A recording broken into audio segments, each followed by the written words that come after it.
이 시간 말씀 같이 보도록 하겠습니다. 오늘 같이 보실 하나님 말씀 마태복음 26장 36절에서 46절까지 말씀입니다.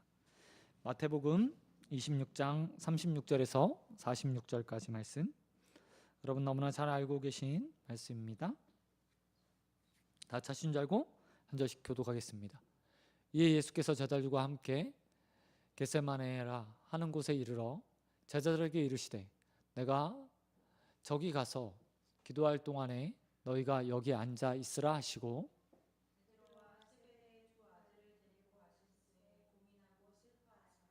이에 말씀하시되, 내 마음이 매우 고민하여 죽게 되었으니 너희는 여기 머물라 나와 함께 깨어 있으라 하시고,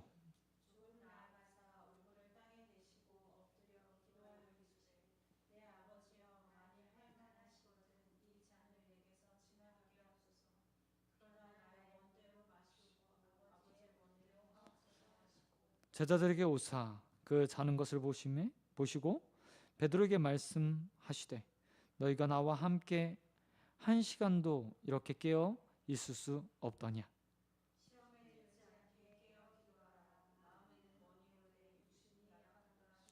다시 두 번째 나아가 기도하여 이르시되, 내 아버지여, 만일 내가 마시지 않고는 이 잔이 내게서 지나갈 수 없거든 아버지의 원대로 되기를 원하나이다 하시고,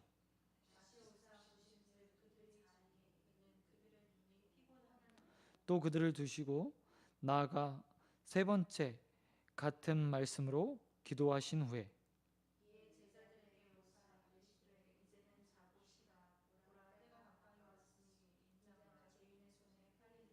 같이 읽겠습니다. 일어나 함께 가자. 보라, 나를 파는 자가 가까이 왔느니라.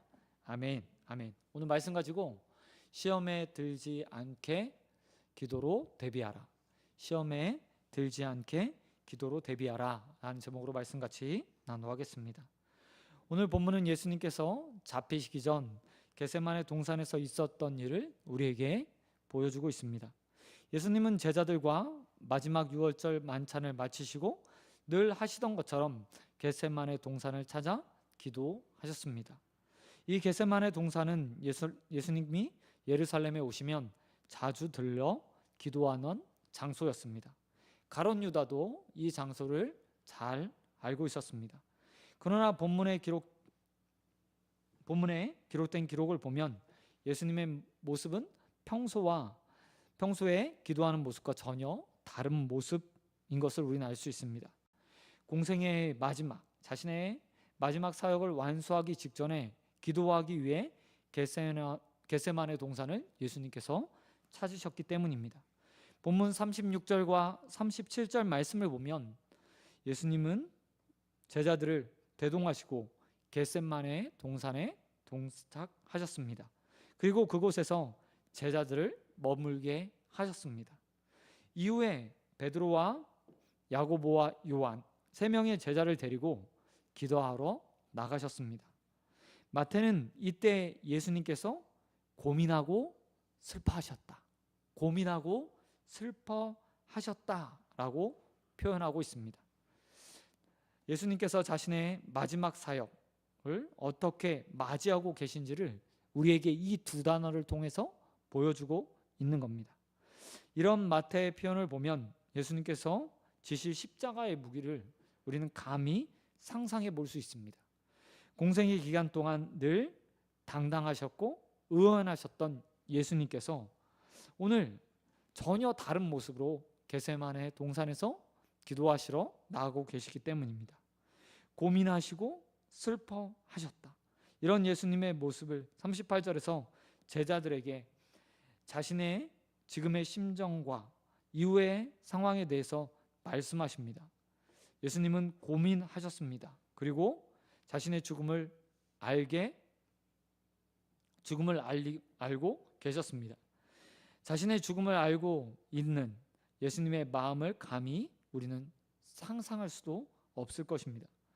이후에 세 명의 제자들에게 나와 함께 기도하자. 내가 고민하고 있으니 나와 함께 기도하자. 깨어 있으라 라고 말씀하시며 한적한 곳으로 나가서 예수님은 기도하셨습니다. 예수님의 기도의 내용을 보면 예수님께서 십자가의 죽음에 대해서 어떻게 생각하셨는지 또한 우리는 그 단초들을 발견할 수 있습니다.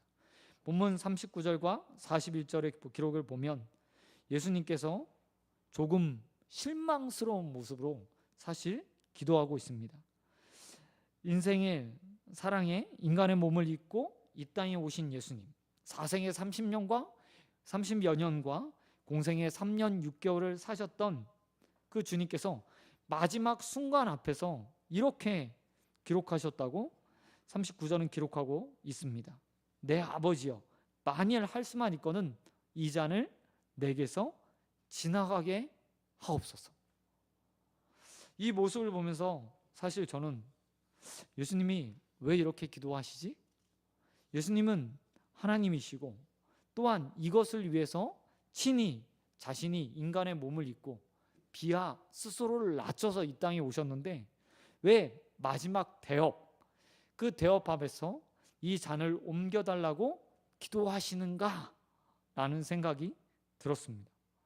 그런데 생각해 보면 그런 주님이 얼마나 그 십자가의 고통이 두렵고 떨리는 일이었으면 이렇게 하셨을까라는 생각도 할 수 있습니다.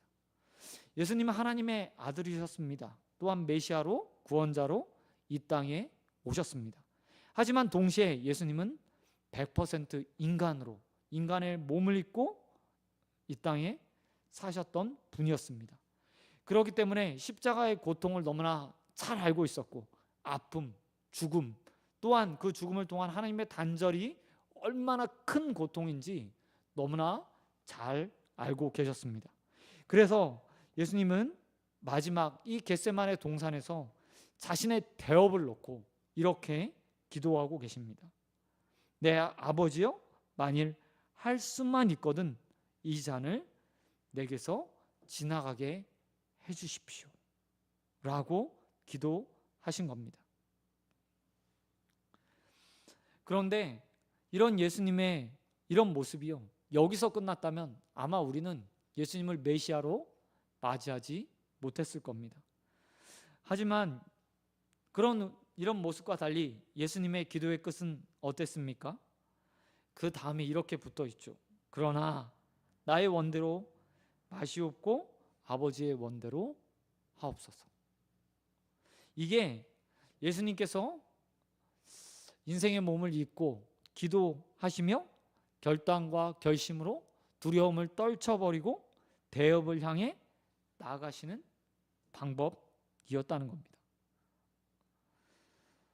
그런데 오늘 본문 이렇게 구주가 되시는 예수님, 충만한 모습으로 함께 하고 계신 이 예수님의 모습을 우리에게만 가르쳐주고 있는 것은 아닙니다. 본문에서 등장하고 있는 예수님의 모습은 우리에게 보여주는 큰 위험 부담을 안고 있습니다. 나약한 예수님의 모습, 자신의 사명 앞에서 자신의 잔을 옮겨달라고 말씀하시는 그 모습은 자칫 곡해되어서 우리를 불순종하게 하거나 또는 나약함을 가리는 변명거리를 찾는데, 예수님도 이러셨잖아. 예수님도 대업 앞에서 하나님 앞에서 이 잔을 옮겨달라고 말씀하셨잖아 라고 기도했어 라고 하는 우리의 합리화로 우리가 사용할 수 분명 있기 때문입니다. 본문에 등장하는 예수님의 모습을 보면서 우리는 이런 변명을 만들어낼 수 있습니다. 하나님의 아들 예수님도 무려 3번씩이나 자신의 잔을 옮겨달라고 하나님 앞에 간절히 기도했어. 그러니 내가 예수님처럼 나의 사역을 옮겨달라고, 나의 무거운 짐을 옮겨달라고 기도하는 일은 어쩌면 당연한 일이야 라고 우리는 말할지도 모릅니다. 그러기에 충분하죠. 예수님의 모습을 보면서 분명히 우리는 그런 말을 할 수 있습니다. 심지어 오늘 본문에서 제자들을 보시며 예수님이 말씀하셨습니다. 한번 기도하고 돌아온 후에 잠자는 제자들을 보면서 예수님께서 이렇게 말씀하시죠. 특별히 베드로에게 꼭 집어서 말씀하십니다. 한시도 깨어있을 수 없느냐? 시험에 들지 않게 깨어 기도하라. 마음은 원이로되 육신이 약하도다 라고 말씀하시면서 베드로를 책망하십니다. 근데 그 책망의 끝에 예수님께서 이렇게 말씀하셨어요. 마음은 원이로되 육신이 약하도다. 우리는 이 말씀을 들으면서 가끔 우리의 나약함, 연약함, 그리고 하나님 앞에서 우리가 무엇을 행하지 못하는 것을 가리는 용도로 사용하곤 합니다. 이렇게 말하죠. 내가 원으로는, 마음으로는 하나님께 봉사하고 싶고 일하고 싶고 기도하고 싶고 더 헌금 많이 내고 싶은데 우리의 육신은 약합니다. 그래서 내가 기도하지 못하고 헌신하지 못하고 또한 하나님 일을 감당할 수 없습니다 라는 변명거리로 사용하기도 합니다. 이런 위험 부담이 있는 본문을 왜 마태는 기록하고 있는 걸까요? 그것은 다른 것이 아닙니다. 이 본문 가운데서 예수님께서 정작 제자들에게 가르쳐 주고 싶었던, 또한 우리에게 가르쳐 주고 싶었던 삶의 태도가 있기 때문입니다. 예수님이 제자들을 데리고 오늘 겟세마네 동산으로 나오셨습니다. 이 제자들은 지금요 육신이 피곤한 상태에 나와 있습니다.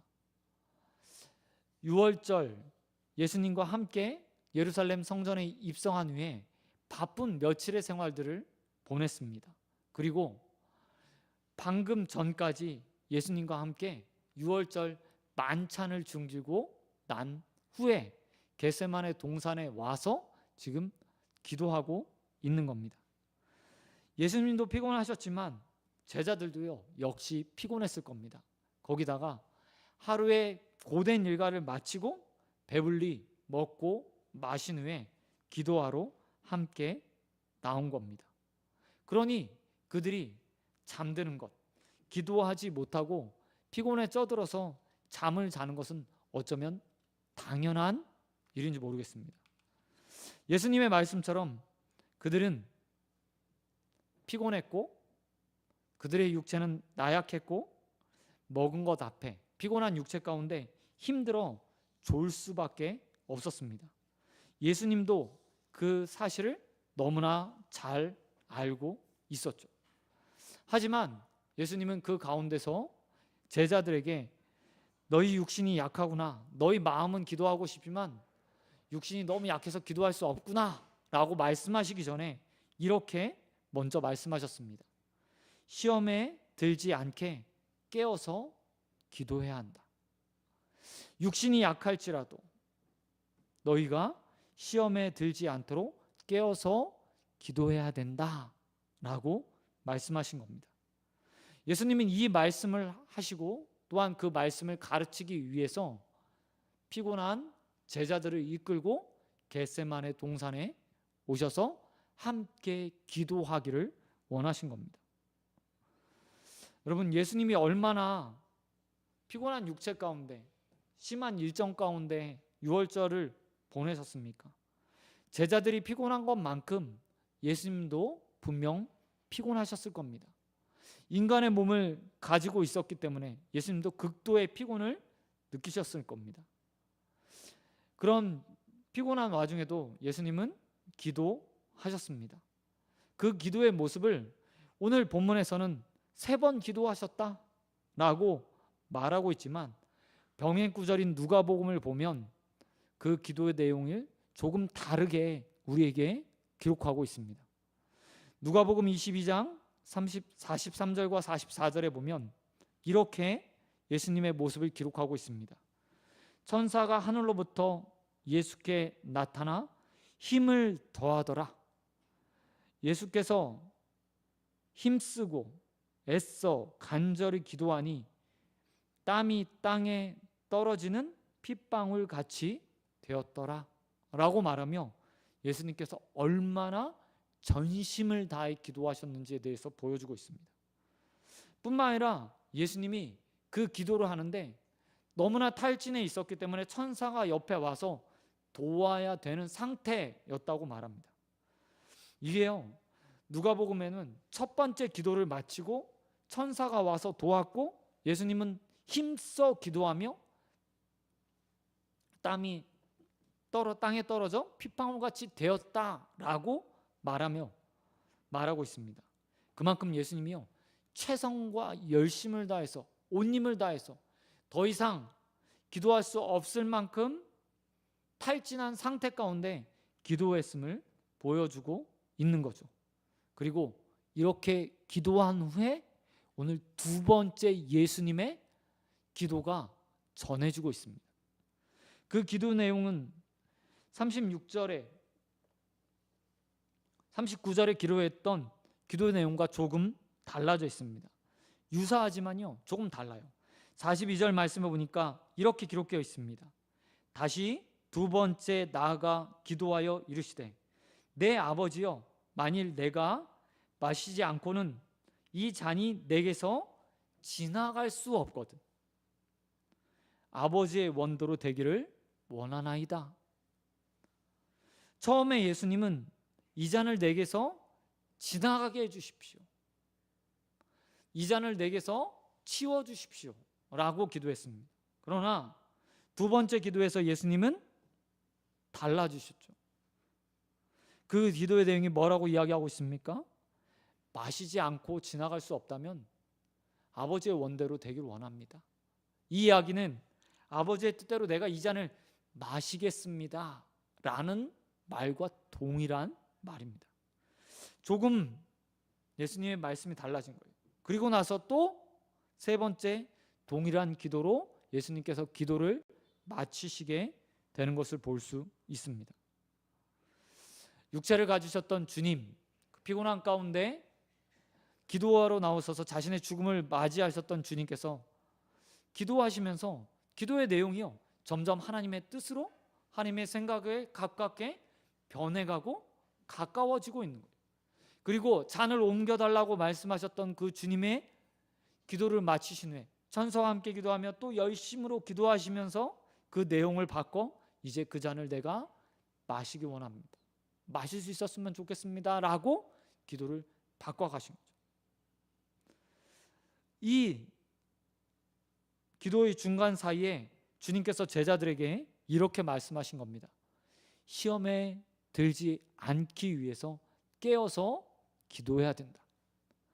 예수님은 직접 본을 보여주셨습니다. 처음 기도할 때는 이 잔을 옮겨주십시오, 내 대업이 크다는 걸 알고 있지만 이 고통이 너무 크니까 이 잔이 옮겨졌으면 좋겠습니다 라고 기도했던 그 내용이요, 기도 가운데 바뀐 거예요. 예수님은 이런 기도의 능력들, 기도를 통해서 시험을 이길 수 있고 하나님께서 원하시는 일들을 감당할 수 있는 모습들을 마지막 순간에 제자들에게 보여주고 싶었습니다. 그리고 이 기도의 자리에서 제자들이 함께 기도함으로 그들에게 앞으로 닥칠 시험을 이겨나가길 원하셨던 겁니다. 하지만 그들은 어떻게 했죠? 피곤해서 잠들었습니다. 두 번째 와서 그들이 잠들어 있는 것을 보며 그냥 그들 깨우지 않으셨어요. 그리고 마지막 기도를 마치신 후에 제자들에게 이렇게 말씀하셨습니다. 야, 때가 되었다. 일어나 나와 함께 가자. 이제 나를 팔 자가 나에게 가까이 왔다. 그런데 한번 보시기 바랍니다. 예수님과 함께 기도하지 않았던 그들이 어떻게 되는지 보시기 바랍니다. 여러분, 예수님이 잡혀간 이후에 어떤 일들이 벌어집니까? 제자들이 예수님을 부인하고 예수님을 떠나 버렸습니다. 예수님과 함께 만약 그들이 기도했다면 조금 달라지지 않았을까요? 육체의 연약함, 나약함들을 가지고 있던 그들이 조금만 더 깨어서, 특별히 베드로와 야고보, 요한, 예수님의 특별한 사랑을 받았던 이 수제자들 셋이 깨어 있었다면, 깨어서 예수님과 함께 기도하며 있었다면, 그들이 예수님이 잡히시는 것을 보며 이리저리로 뿔뿔이 흩어져 도망하지는 않았을 겁니다. 뿐만 아니라 베드로, 책망받았던 그요, 시험에 들지 않게 깨어서 기도하라. 너의 마음은 내가 알겠는데 네 육신 약한 거 알아. 하지만 깨어서 기도해. 나는 그 예수님의 책망의 말씀을 듣고 베드로가 그 순간 깨어서 기도했다면, 안나스의 집에서 재판받는 예수님을 보면서, 아니 그 옆에서 시종이와 너 예수님의 제자지, 내가 너 예수님과 함께 있는 걸 봤어 라고 말할 때 무려 3번씩이나 예수님을 부인하며 그 자리에서 도망쳤을까요? 아니라는 거죠. 그리고 오늘 주님께서 우리에게 이렇게 말씀하고 계신 겁니다. 이 땅에 살아가는 동안에 너희 육체가 연약한 것 내가 알고 있어. 하지만 그 육체의 연약함들을 가지고 늘 깨어서 기도해야 돼. 왜냐하면 시험이 곧 닥쳐올 거거든. 그러니 지금 깨어서 기도해라.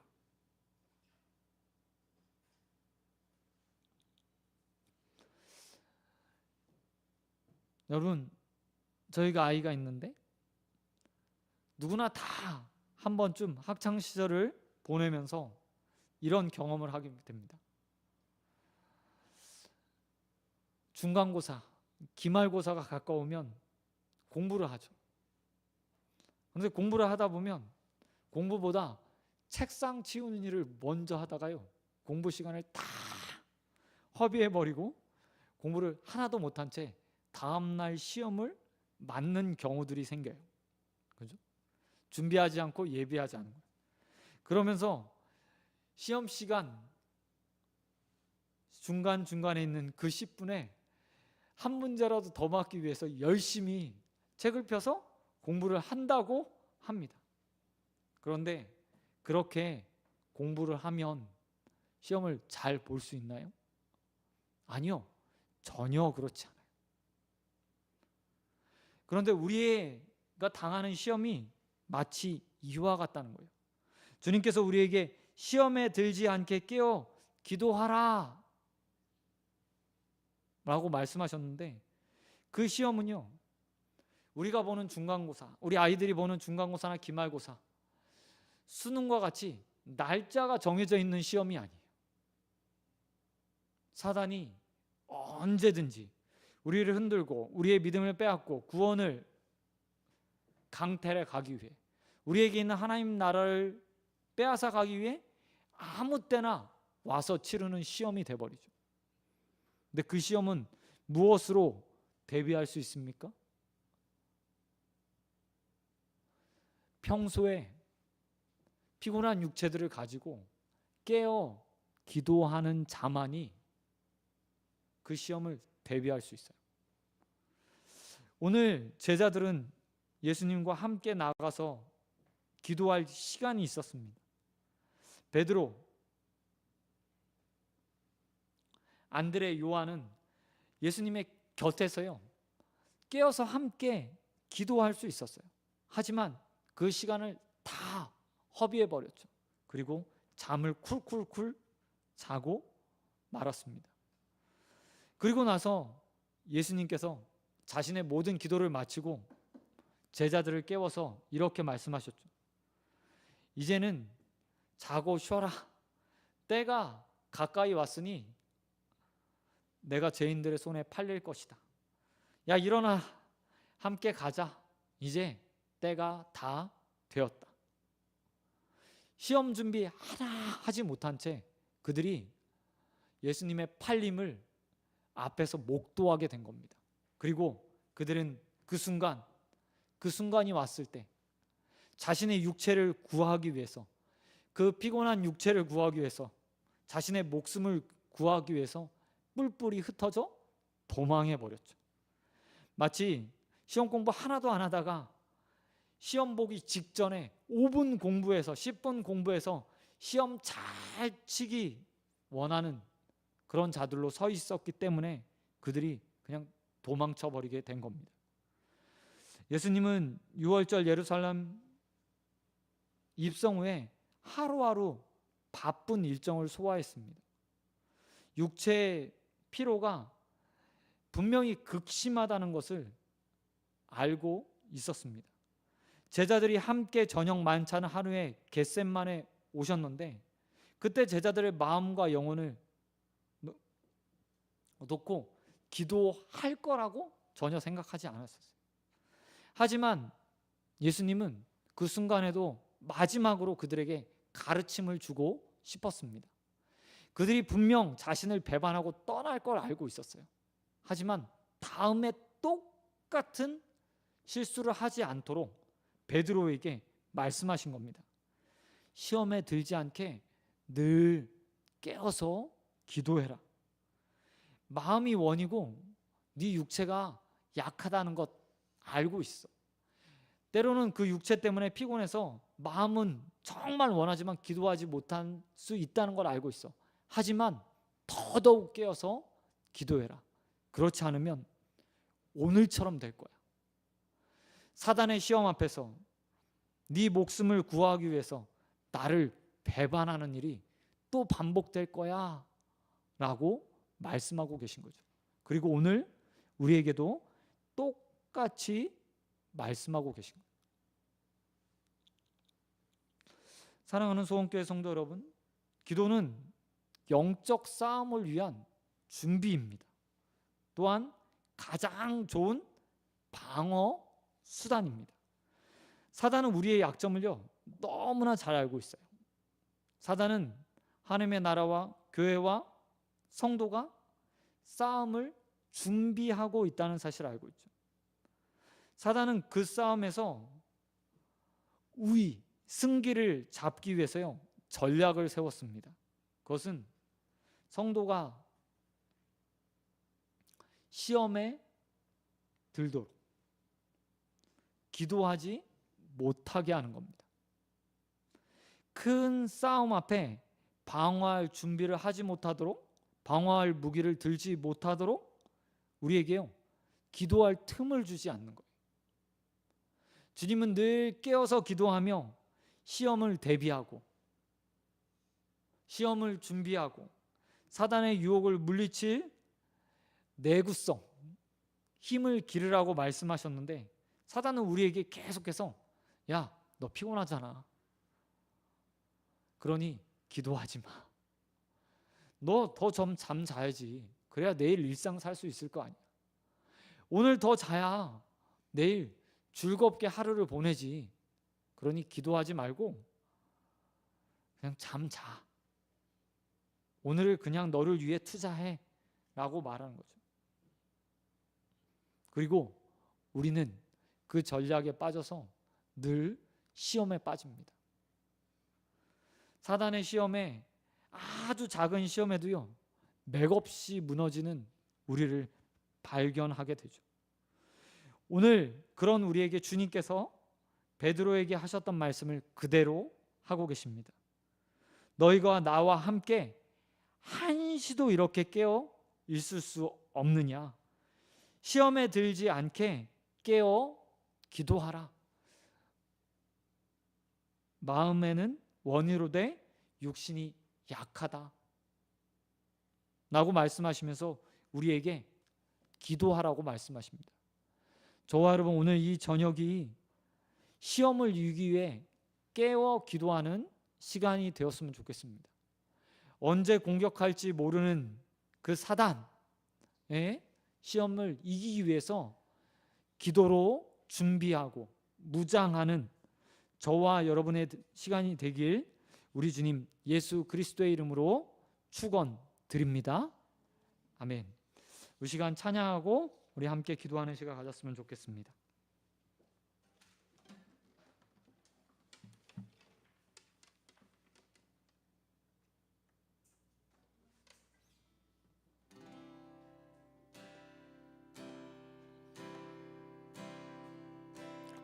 약한 나로 강하게 가난한 나 부하게 눈먼 나 볼 수 있게 주 내게 행하셨네.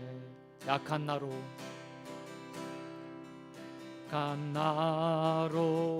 강하게 가난한 나 부하게 눈먼 나 볼 수 있게 주 내게 행하셨네.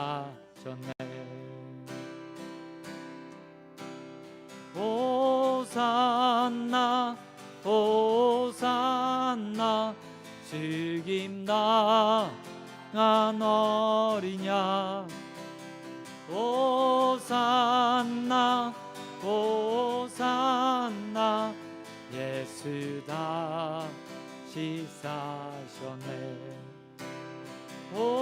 호산나 호산나 죽임다